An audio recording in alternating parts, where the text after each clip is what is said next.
A marching battalion. How nice. It is in this format that the partially mobilized began to drive to Ukraine. That is, in the best traditions of how the grandfathers of the present occupants fought, keep your rifle in your mouth, a tent cloak and go forward to the fortified district with faith in Stalin. I mean Putin. Yes, you got that right, I didn't mention tanks or armored personnel carriers or infantry fighting vehicles or any other armored personnel carrier, because they're practically non-existent.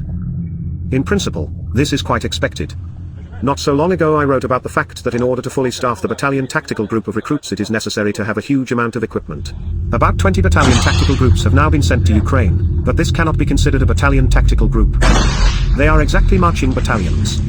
After all, 20 battalion tactical groups not only include over 16,000 soldiers, but also 220 tanks, 660 armored personnel carriers, 240 self-propelled howitzer and multiple rocket launchers, 60 missile systems and electronic warfare.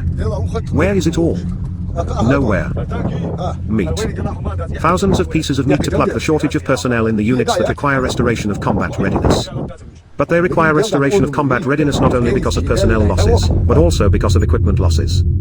Only they practically do not give any equipment, even in neighboring Belarus they have taken it out of storage. Such a meat grinder for the Russian occupants.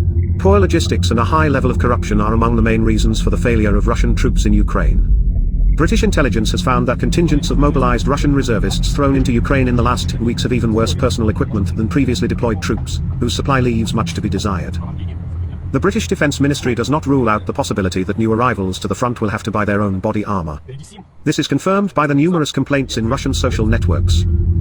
However, back in 2020 Russian officials assured that 300,000 sets of Ratnik armour vests were handed over to the Russian military. Based on this information, the grouping of troops currently in Ukraine should have been fully supplied with personal protective equipment, which is not the case today. Everything was stolen, as it was in the USSR and is also repeated in modern Russia. I still don't understand those who are afraid of Putin's army and his nuclear weapons. He will use them anyway, just because he wants to. Or he won't. The odds are 50 to 50. But we should definitely not be afraid of him and his army, let them be afraid themselves.